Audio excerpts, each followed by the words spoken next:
Seperti inilah kondisi SD Negeri 02 Sriwangi Ogan Komering Ulu Timur, Kecamatan Semendawai, Suku 3 yang sudah sangat memprihatinkan. Pada tahun ajaran baru ini, hanya ada 11 orang siswa baru yang mendaftar dan diterima menjadi siswa. Lalu pada tahun 2019 ternyata hanya ada 2 siswa baru. Kemudian 2020 ada 4 siswa dan tahun 2021 hanya ada 6 siswa baru. Kepala Sekolah SD Negeri 02 Sriwangi Ogan Komering Ulu Timur menjelaskan, jika sekolah sebenarnya berada di dekat permukiman, namun hanya kalah saingan dengan 2 madrasah ibtidaiyah yang juga berdiri di sekitar daerah tersebut. Secara keseluruhan, dari kelas 1 sampai dengan kelas 6 siswa SD Negeri 02 hanya berjumlah 25 orang saja. Mereka harus belajar di ruang kelas yang tidak layak.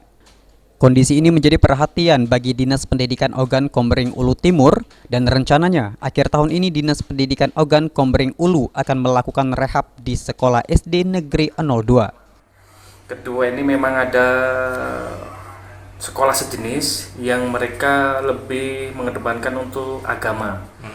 Maka contohnya seperti madrasah ibtidaiyah MI, walaupun di sana ada MI swasta.